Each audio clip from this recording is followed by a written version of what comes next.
Hello నమస్తే welcome to our channel. Dhanush గారు main lead గా శేఖర్ కమలా గారి డైరెక్షన్ లో రాబోతున్న సినిమా కుబేరా.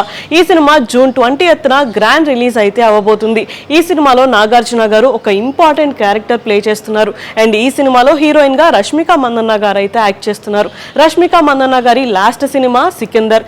ఈ సినిమా అనుకున్నంత సక్సెస్ అయితే అవ్వలేకపోయింది. ఈ సినిమా ఫ్లాప్ అవ్వడంతో రష్మిక గారికి కూడా కొంచెం నెగిటివ్ టాక్ అయితే వచ్చింది.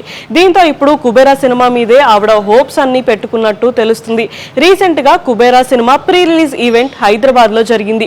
ఈ ఈవెంట్ లో రష్మిక గారు ఆవిడ లుక్స్ తో అందరినీ కూడా ఇంప్రెస్ చేశారు. అండ్ ఆవిడ మాట్లాడుతూ, ఇప్పుడు నా ఏవి చూసుకున్న తర్వాత నేను ఇండస్ట్రీకి వచ్చి ఇన్ని ఇయర్స్ అయింది అంటే నమ్మలేకపోతున్నాను అని అన్నారు. అంతేకాకుండా శేఖర్ కమలా గారితో వర్క్ చేయడం కూడా చాలా హ్యాపీగా అనిపించింది అని, అండ్ ధనుష్ గారితో ఫస్ట్ టైం యాక్ట్ చేస్తున్నా, ఇది జస్ట్ స్టార్టింగ్ మాత్రమే, ఇంకా ఫ్యూచర్ లో ఆయనతో చాలా సినిమాలు చేయాలి అని కోరుకుంటున్నాను అన్నారు. అంతేకాకుండా నాగార్జున గారితో కూడా చాలా మంచి బాండింగ్ ఉంది అని, ఆయనతో సెకండ్ టైం వర్క్ చేసినందుకు చాలా హ్యాపీగా ఫీల్ అవుతున్నాను అని కూడా రష్మిక గారు అన్నారు. అండ్ ఇప్పుడు మెయిన్ గా మూవీ గురించి మాత్రమే కాకుండా రీసెంట్ గా జరిగిన ఒక ఫ్లైట్ యాక్సిడెంట్ గురించి కూడా రష్మిక గారు మాట్లాడారు. అయితే దాని గురించి కూడా ఆవిడ మాట్లాడుతూ, రెగ్యులర్ గా ఫ్లైట్ జర్నీస్ చేస్తూ ఉంటారు అని, అండ్ సడన్ గా ఈ విషయం విన్న తర్వాత షాక్ అయ్యాను అని, ఈ విషయం తెలిసిన తర్వాత చాలా బాధపడ్డాను అని కూడా అన్నారు.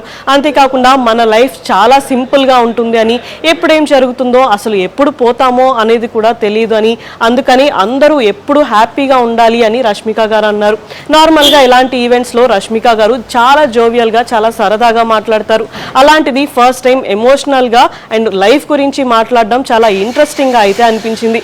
మొత్తానికి ఈ సినిమా సక్సెస్ తో సికిందర్ వల్ల వచ్చిన బ్యాడ్ టాక్ అంతా పోయి మళ్ళీ రష్మిక గారు ఒక లక్కీ హీరోయిన్ అనిపించుకుంటారా లేదా అనేది చూడాలి. ఇలాంటి వీడియోస్ కోసం మా ఛానల్ని సబ్స్క్రైబ్ చేసుకోండి. Thank you for watching.